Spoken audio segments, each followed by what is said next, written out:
기쁜 안식일입니다. 하나님께서 저희들에게 안식일을 주셨는데 안식일은 사람을 위해서 만드신 것이다 라고 말씀을 하셨습니다. 우리 예레미야서에 보면 하나님께서 이 마지막 때 사람의 씨앗과 짐승의 씨앗을 이제 갈라내시겠다라고 말씀을 하셨는데 안식일은 사람을 위해서 만드셨다라고 하는 뜻은 이 마지막 때 짐승의 표를 받지 않고 사람으로 선택을 받는 자들은 이 안식일에 들어간다, 하나님의 안식에 들어간다 라고 하는 뜻을 깨닫게 되는 그러한 사람들이다라는 뜻인데요. 저희가 지금 하나님을 믿는다고 하지만 이 전 세계의 인구의 약 3분의 1 정도가 성경 말씀을 중심으로 해서 이 종교 생활을 하고 있는 사람들이 있는데 하나님께서 저희들에게 안식일은 사람을 위해서 주셨다. 모세가 이제 이스라엘 자손들에게 말하기를 너희가 이제 이 요단강을 건너가서 안식의 땅에 들어가게 되거든 이라고 말을 했거든요.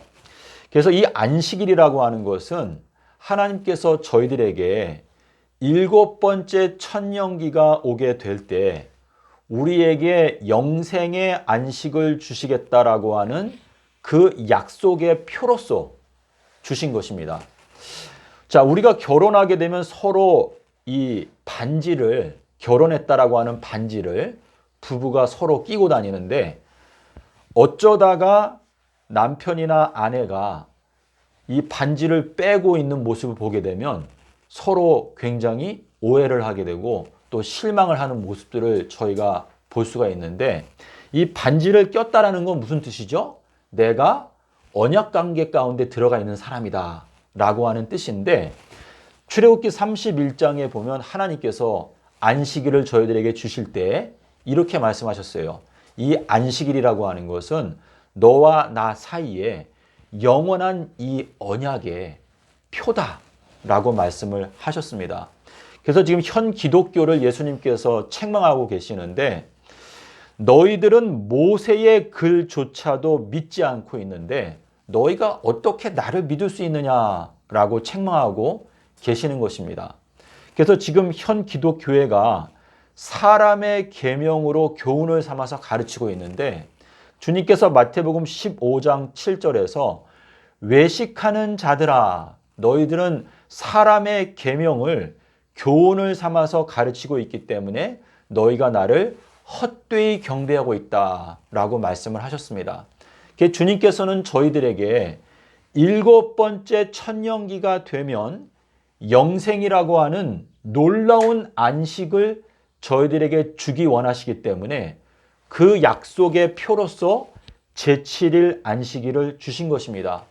하지만 지금 현 기독교의 대부분, 제가 생각할 때는 거의 99%라고 할 수 있을까요? 정확한 수치는 말할 수 없지만 대부분의 기독교인들이 예수님께서 우리에게 주신 이 영생의 표징, 영원한 언약의 표징을 거절하고 어떻게 했어요?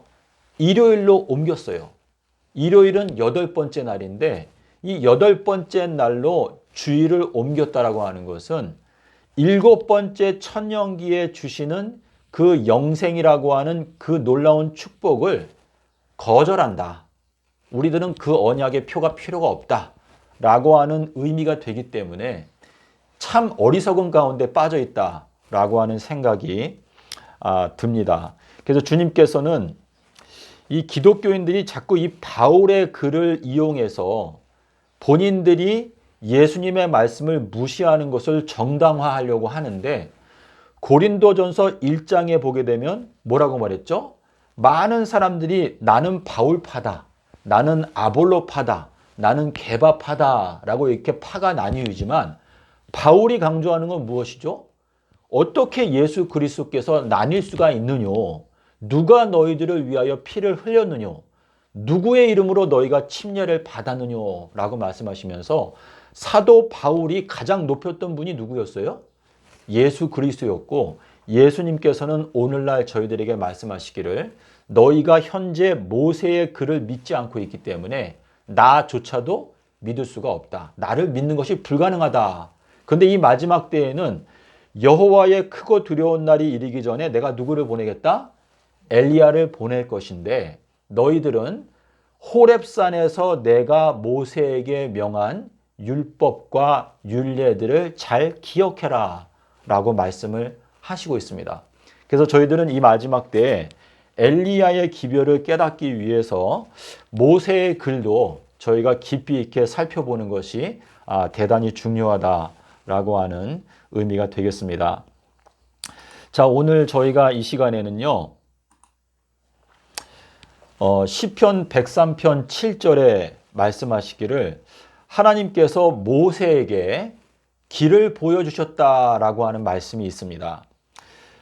그 길을 모세에게 보이시고 그 행사를 이스라엘 자손에게 알리셨도다 라고 기록하고 있는데, 자, 이 모세라고 하는 이름의 뜻이 무엇이죠? 예, 물에서 건져냄을 받았다라고 하는 뜻인데, 모세를 살리기 위해서 어떻게 했어요? 갈대 상자를 강에 띄우고 갈대 상자 안쪽과 바깥쪽에 무엇을 발랐죠? 예, 역청을 발랐어요. 자, 근데 이 역청이라고 하는 것은 자, 방주를 지을 때에도 방주 안쪽과 바깥쪽에 역청을 발랐는데 이 역청이 히브리어로 보면 무엇일까요? 예, 대속물. 근데 이 대속물이라고 하는 단어가 어디에도 나오는가 하면 자, 방주의 뚜껑을 우리가 뭐라고 부르죠? 아니, 법궤의 뚜껑을 뭐라고 부르죠? 시운자. 예, 시운자라고 부르는데 그 시운자라고 하는 그 단어가 대속물 또는 역청이라고 하는 단어가 거기에 들어 있습니다. 그래서 이 모세가 물에서 건져냄을 받았다. 이 물이라고 하는 것은 하나님의 심판의 물줄기인데 그 물줄기에서 건져냄을 받은 이 모세에게 하나님께서 길을 보여주셨다라고 하는 이 말씀은 예수님께서 물에서 올라오실 때에 하늘이 열리면서 비둘기의 성령이 내려왔다. 이 모세가 경험한 것과 같은 걸 말씀하시는 것인데 여호수아서 4장 19절에 보면 아비벌 10일 날 이스라엘 자손들이 요단강에서 올라올세. 이게 물에서 올라온다라고 하는 것은 이 모세가 경험했던 침례를 의미하는 것입니다. 그래서 이스라엘 모든 자손들이 어디에서 침례를 받았다고 말했죠? 이스라엘 자손들이 출애굽해가지고 요단강에서 침례 받았죠. 근데 고린도전서 10장에 보면 이렇게 말했어요. 구름과 바다에서 침례를 받았다라고 말씀하시고 있는데, 자, 구름과 함께 오시는 예수 그리스도라고 말하고 있고, 그래서 이 구름이라고 하는 것은 구름 속에 아버지 하나님의 놀라운 영광이 감추어져 있는데 그 구름 속에 감추어져 있는 그 영광을 우리가 발견하게 될 때 구름 속으로 끌어올려져서 우리가 주님을 영접한다라고 하는 의미가 있는 것이죠. 자, 그래서 여기에 보게 되면 모세와 이스라엘 자손에게 길을 보여주셨다. 자, 이스라엘이라고 하는 건 무슨 뜻이에요? 이긴 자라고 하는 뜻이죠. 야곱이 이스라엘이라고 하는 이름을 받았을 때가 언제였어요? 야복강가에서 하나님과 겨루어서 이겼다라고 하는 이름을 받고 이스라엘이라고 하는 이름을 받았죠. 그래서 이 야곱이 그 곳을 뭐라고 불렀어요? 브니엘. 예, 브니엘이 뜻이 뭐예요? 하나님의 얼굴. 예, 하나님의 얼굴이라고 하는 뜻인데 브니엘을 지나갈 때에 뭐가 돋아났다라고 말했죠? 예, 해가 돋았다라고 말했는데 예수님께서 이 마지막 때 재림전 7년을 설명하실 때 뭐라고 말했어요? 해가 돋아나게 되면 뿌리가 깊지 아니한 그 씨앗들은 어떻게 된다? 말라 비틀어지게 된다라고 하는 말씀하셨는데 그것은 2023년도에 무화과 나무가 말라지게 된다라고 하는 말씀과 연관되어져 있거든요. 그러니까 해가 돋아나게 되면 이 말라버리게 된다라고 하는 그 말씀이 이제 2023년도에 성취가 되게 된다. 그러니까 2023년도가 오게 되면 브니엘은 뭐예요? 하나님의 얼굴인데 하나님의 얼굴빛은 번갯빛이다 라고 말씀을 하셨는데 자, 우리 사도행전 3장에 가면 주님의 얼굴로부터 이르러 오게 되는 유쾌하게 되는 때들이 온다 라고 말했죠.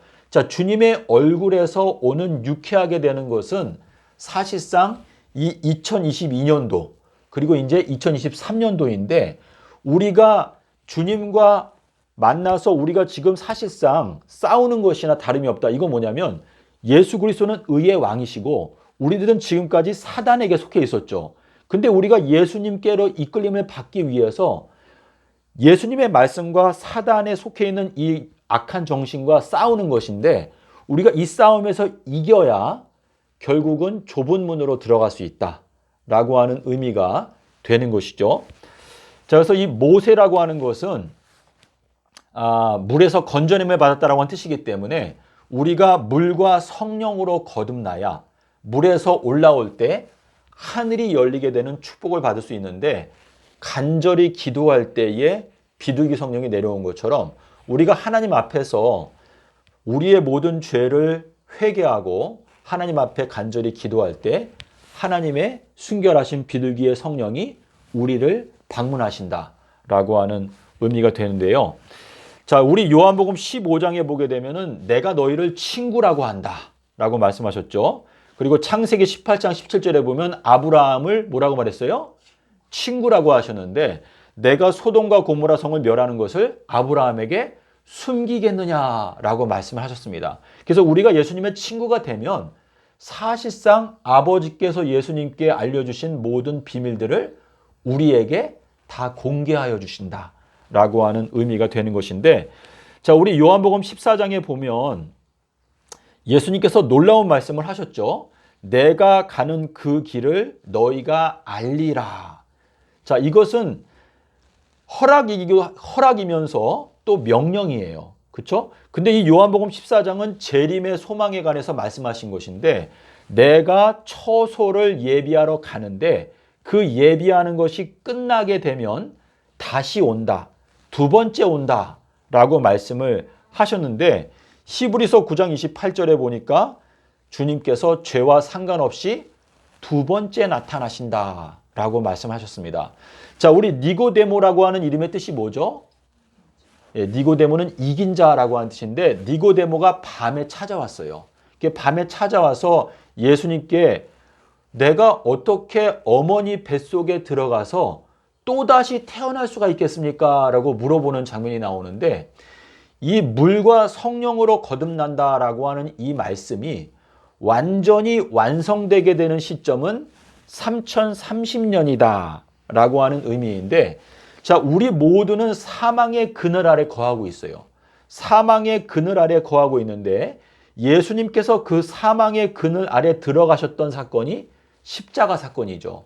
그래서 십자가 사건 때 예수님께서 돌 무덤 속에 들어가시고 사람들이 돌을 굴려서 임봉하였어요. 근데 그 임봉이 삼낮 삼밤 땅 속에서라고 하는 그 말씀으로 임봉해 두셨는데 그 사망의 임봉을 떼고 나오신 분이 예수님이세요.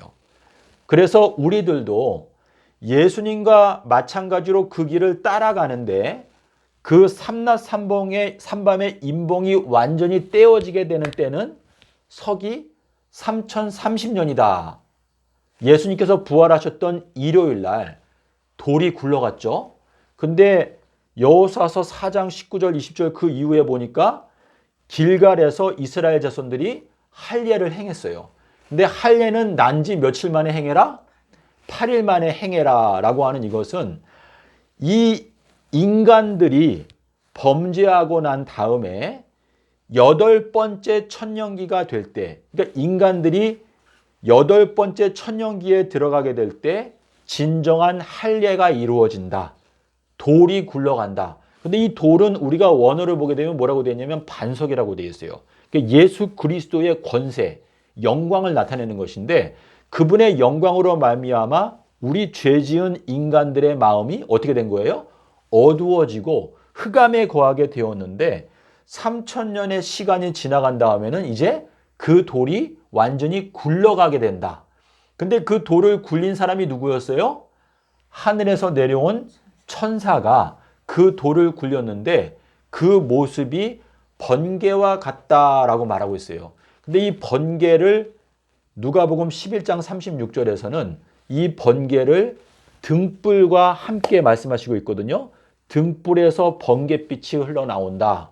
계시록 4장 5절에서는 보좌에서 번개가 흘러나온다. 이렇게 말씀하시고 있는데 결국은 주님께서 갖고 계신 계획은 이 마지막 때에 엘리야를 보내시는데 홍수 때에는 노아를 보내셨죠. 근데 이 마지막 때에는 엘리야를 보내셔서 엘리야가 그 돌을 굴리는 일을 하도록 역사하신다. 그래서 그 돌을 굴리는 것이 이제 7번째 날. 그래서 마태복음 28장 1절에 보면 이렇게 되어 있어요. 일주일이 저물고 주일 중 첫날이 오는 시점. 자, 그러니까 일주일이 저물고라고 하는 것은 7번째 천년기를 설명하는 것이고, 그리고 주일 중 첫날이 올 때에 돌이 굴러간다 라고 하는 그 말씀에서 7번째 천년기에는 이제 회복의 시간이 오고, 그리고 8번째 천년기, 그러니까 서기 3030년이 오게 되면 그 돌이 완전히 굴러가게 된다라고 하는 것을 말씀하시는 것인데, 자, 이 모세에게 주님께서 길을 보여주셨다. 근데 모세는 어떻다고 그랬어요?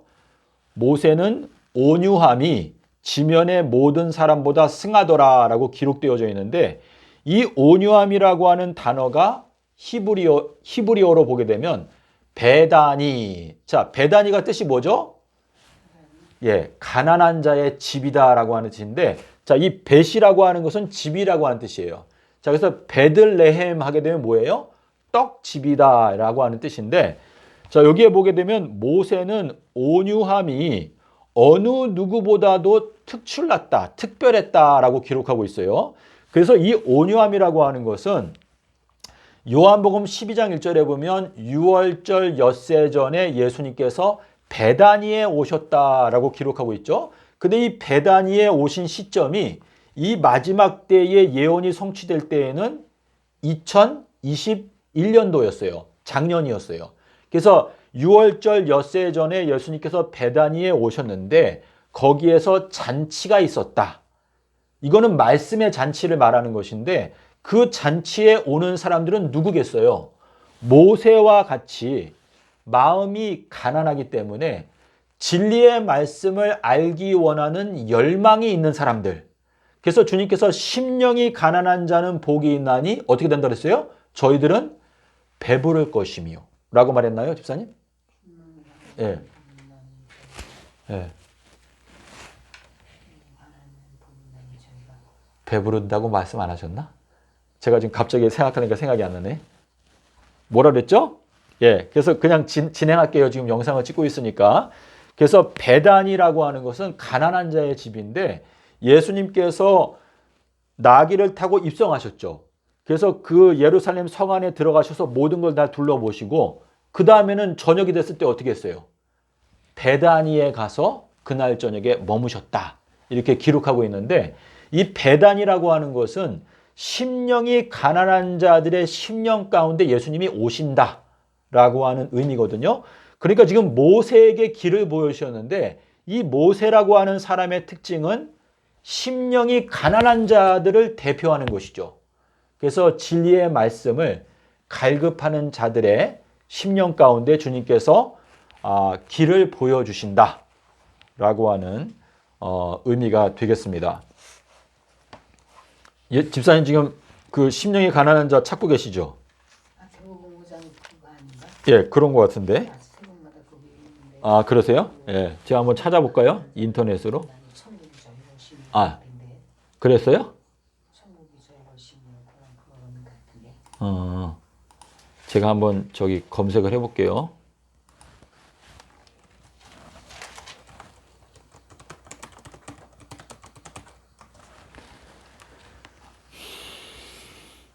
맞아요. 천국이 저들 열심히.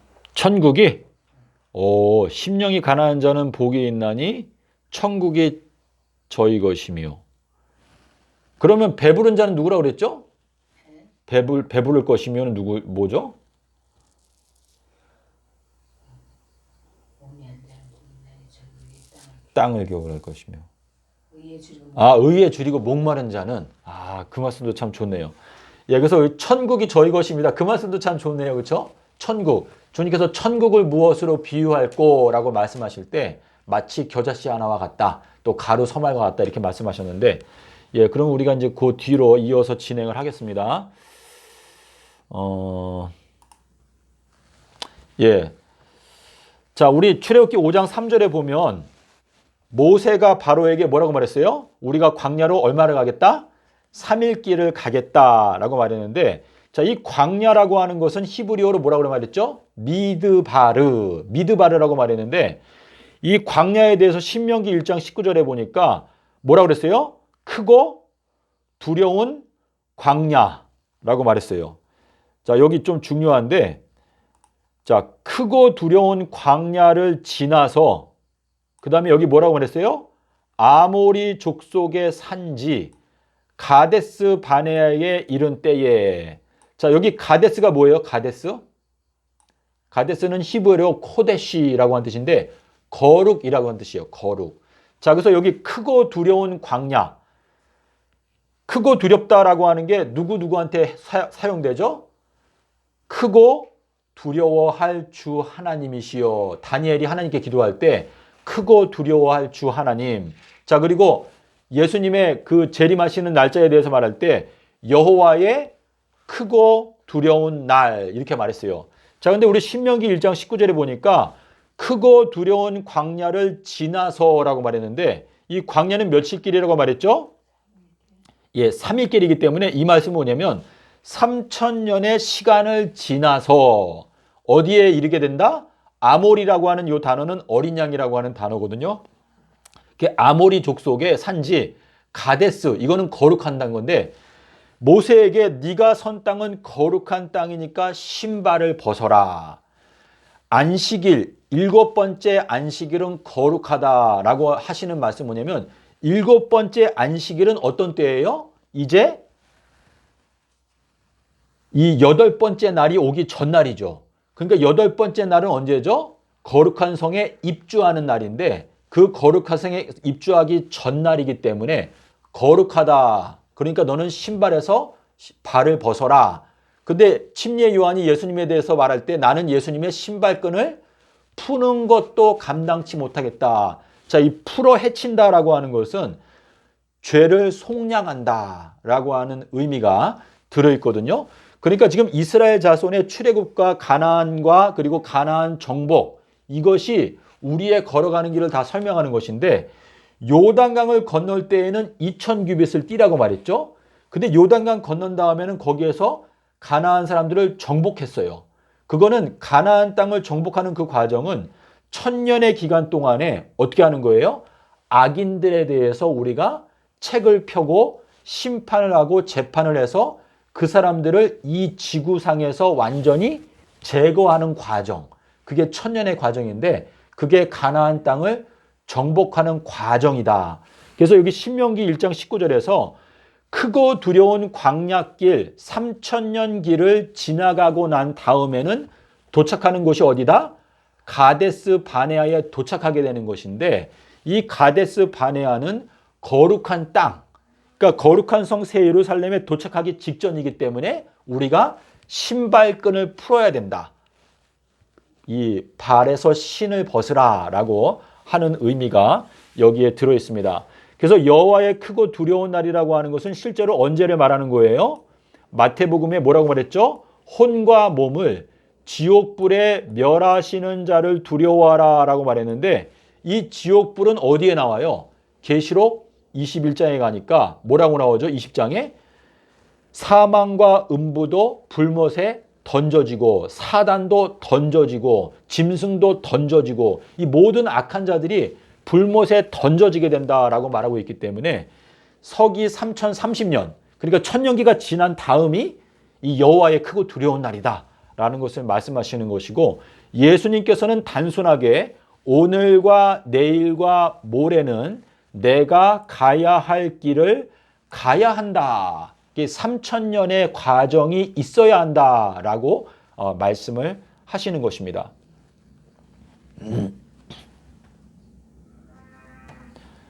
자, 그리고 자, 엘리야의 사명에 대해서 설명을 드릴게요. 내가 나의 사자를 내 앞에 보내어 길에서 너를 지켜 너로 내가 예비한 곳에 이르게 하리니. 자, 여기에 보면 사자라고 하는 표현이 있는데 이거는 주님께서 보내시는 일꾼 또는 천사 이러한 뜻인데 내 앞에, 이 앞에라고 하는 단어가 히브리어로 얼굴인데요. 너의, 그러니까 이게 번역을, 이 말을 좀 더 이해하기 쉽게 설명하게 되면 내가 나의 사자를 너희들에게 얼굴처럼 보낸다. 너희 앞에 보낸다. 이렇게 말씀하셨는데 길에서, 이 길은 며칠 길이라고 말했죠? 예, 3일 길. 그 3일 길을 그 과정에서 너를 지켜준다. 지켜서 너로 내가 예비한 곳. 자, 예비한 곳은 예수님께서 내가 가서 처소를 예비한다라고 하신 그건데 새 예루살렘 도성을 말씀하시는 것이죠. 근데 에베소 2장 22절에 가니까 뭐라고 말했어요? 우리가 하나님께서 거하실 처소로 건축되어져 가는 과정 가운데 있다. 그러니까 내가 너로 내가 예비한 곳에 어떻게 하겠다? 이르게 할 것이다. 라고 말씀하셨는데 여기에 나오는 이 얼굴이라고 하는 히브리어 단어는요. 모퉁이 돌이라고 하는 단어와 같은 이 철자를 갖고 있어요. 그 아까 말씀드린 분이 그게 이제 히브리어로는 펜이라고 하는 단어인데 분이엘 하나님의 얼굴. 근데 그 얼굴이라고 하는 그 단어가 모퉁이 돌이라고 하는 단어와 같은 단어입니다. 그래서 여호와의 크고 두려운 날이 이르기 전에 내가 나의 사자를 내 앞에 보낼 것이다. 내 얼굴에, 너의 얼굴에 보낼 것이다 라고 말씀하셨는데요. 자, 우리 시편 91편에 보면 지존자의 은밀한 곳에 거하는 자는 흑암 중에 행하는 연병을 두려워 아니하리로다. 저가 너를 위하여 사자들을 명하사 내 모든 길에 너를 지키신다. 자, 우리 아까 출애굽기 23장에서도 엘리야를 보내서 엘리야가 너를 길에서 지켜줄 것이다 라고 말씀하셨는데 여기 시편 91편에서도 이제 사자들, 그분의 일꾼들을 명하셔서 너의 길에서, 너가 어디로 가든지 너의 모든 길에서, 다시 말해서 3일 길 동안에 네가 어느 길로 다니든지 그 모든 과정 속에서 너를 지킨다. 자, 이스라엘 자손들이요, 출애굽해가지고 가나안 땅에 도착할 때까지 몇 번 텐트를 쳤죠? 전부 다? 이스라엘 자손들이 출애굽해서 가나안 땅에 도착할 때까지 텐트를 쳤던 장소들이 민수기 33장에 나오는 걸로 기억하는데 거기에 다 세어보면 몇 번이에요? 42번의 텐트를 쳤어요. 어쩔 때는 텐트를 치고 막 1년이 넘도록 하나님께서 안 움직였어요. 근데 전부 다 세어보니까 42번의 텐트를 쳤어요. 자, 그래서 지금 너가 모든 가는 길에 너를 지키시며 저희가 그 손으로 너를 붙들어 뭐라 그랬어요? 발이 돌에 부딪히지 않게 할 것이다 라고 말했는데 이 부딪힌다라고 하는 히브리어 단어가 뭐냐면 여호와께서 밤중에 애굽 땅에 들어가서 애굽 땅을 치신다라고 말할 때 이 친다라고 하는 단어가 발이 돌에 부딪힌다라고 하는 단어예요. 그래서 마태복음 21장에 이런 말씀이 있죠.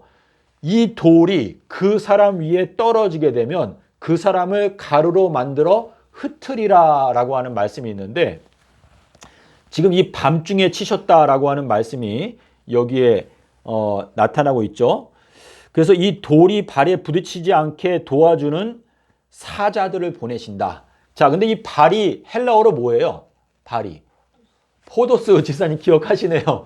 자, 포도스라고 하는 것이 삼낮 삼밤 땅 속에서 그 메시지가 들어있는 것인데 주님께서는 모든 심판의 기준이시거든요. 그래서 내가 한 말이 마지막 날에 너를 심판할 것이다 라고 말씀하셨는데 주님께서 걸어가신 그 길을 똑바로 파악하지 못하게 되면 저희들이 걸어갈 때 우리의 발이 어디에 부딪히는 거예요? 반석 대신 돌에 부딪히게 된다. 왜냐하면 예수님의 말씀이랑 내가 오류 가운데 있으면 내가 멸망을 당하게 되는 것이죠. 예.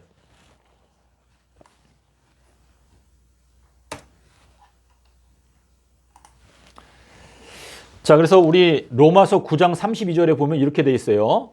부딪히는 돌과 거치는 반석을 어디에 두셨다? 예, 시온에 두셨다라고 말했는데, 자, 시온이라고 하는 히브리어 단어를 어떻게 쓴다고 말했죠? 18번째 알파벳인 차데라고 하는 단어에다가 요나라고 하는 단어가 붙게 되면 그게 시온이라고 말했어요. 그러니까 여기 로마서 9장에서 말하는 부딪히는 돌과 거치는 반석을 시온에 두었다라고 하는 이 말은 뭐냐면, 부딪히는 돌과 거치는 반석을 아비벌 18일에다가 두었다라고 하는 말씀과 같은 뜻이에요. 자, 이 마리아가 예수님이 부활하셨을 때 예수님을 찾으러 갔다가 예수님의 시체가 안 보이니까 마리아가 뭐라고 말했죠? 사람들이 내 주를 가져다가 어디에다가 두었는지 내가 알지 못합니다 라고 하면서 막 울었어요. 이거는 지금 현재 기독교를 말하는 것인데, 마리아라고 하는 이름의 뜻이 뭐예요? 마리아. 마리아는 모략, 그러니까 쓴 경험, 예, 쓰다라고 하는 뜻인데, 쓴 경험은 뭐예요? 슬픔의 경험인데, 예수님을 잃어버린 경험을 말하는 것인데, 이 마리아가 사람들이 내 주를 가져다가 어디에다 두었는지 내가 알지 못하겠다라고 하는 이 말이 뭐냐면, 이 현재 기독교는요, 예수님을 아비벌 18일에서 발견해야 되는데 아비벌 16일로 착각하고 있어요. 그러니까 예수님을 아비벌 16일에서 발견했다고 착각하고 있으니까 예수님을 잃어버린 상태 가운데 있는 것이거든요. 그래서 우리가 예수님을 발견하려면, 마리아가 예수님을 발견할 때 어떻게 했죠? 돌이켰다 그랬어요. 돌이켰다. 뒤를 돌아봤다. 근데 원어를 보게 되면 마리아가 방향을 바꿨다. 이게 뭐냐면, 지금까지 걸어왔던 길에서 방향을 예수께로 돌이키니까 라보니요. 번역하면 뭐라고 말했죠? 선생님이요 라고 말했는데, 너희 선생은 딱 한 분 누구라고 말했어요? 그리스도, 예수 그리스도. 내가 곧 길이고 진리고 생명이다. 그러니까 마리아가 쓴 경험을 했을 때 자기의 길의 방향을 돌이켜서 예수님께로 향했을 때 예수님을 발견하게 된다라고 하는 의미가 들어있는데, 부딪히는 돌과 거치는 반석은 바로 시온에 있다. 아비벌 18일에 있다라고 하는 뜻인데, 자, 시온산이 뭐예요? 시온산 꼭대기에 깃발을 꼽았다. 근데 이 깃발은 뭐죠? 여호와 니시. 자, 여호와 니시라고 하는 게 히브리어로 알파벳 14번째 글자하고 15번째 글자이거든요. 그러니까 여호와의 깃발은 시온산 꼭대기에 꽂히는데, 그 깃발이 뭐냐면 십자가의 깃발이다 라고 하는 의미가 들어있는 것입니다. 자, 여기 빨간색으로 있는 말씀이 가장 중요한 말씀인데요. 만군의 여호와 그를 너희가 거룩하다 하고 그로 너희의 두려워하며 놀랄 자를 삼으라. 이스라엘 두 집에게는 부딪히는 돌. 자, 이 부딪힌다가 뭐라고 말했어요? 아까 애굽 땅에 여호와께서 애굽 사람들을 친다, 멸망시킨다라고 한 뜻인데, 이스라엘 두 집에는 부딪히는 돌, 걸려 넘어지는 반석이 되실 것이며 예루살렘 거민에게 함정과 올무가 되시리니 많은 사람들이 그로 말미암아 부딪힐 것이며, 이거는 멸망을 당한다는 뜻이에요. 넘어질 것이며 부러질 것이며 걸릴 것이며 잡힐 것이라. 그 다음에 뭐라고 말했어요? 너는 증거의 말씀을 임봉하라. 율법을 나의 제자 중에 봉함하라 라고 말씀하셨는데, 지금 이 이스라엘 두 집이라고 하는 것은 북방 이스라엘, 남방 유다를 말하는 것으로서 결국은 이 말씀은 지금 현 기독교단 전체를 말씀하시는 거예요. 그래서 이 현 기독교단 전체가 걸려 넘어지고 멸망을 당하게 되는 이유는 바로 반석이신 예수 그리스도, 생수의 근원인 나를 버렸다라고 말했는데, 뭐라고 말했죠? 예레미야서에 여호와께서 이스라엘 자손을 크게 속이셨다라고 말씀하시고 있는데, 이 마지막 때의 형편을 지금 여기에 기록하고 있는 것인데, 증거의 말씀을 임봉한다. 율법을 나의 제자 중에 봉함한다. 율법을 임봉한다라고 하는 뜻이거든요.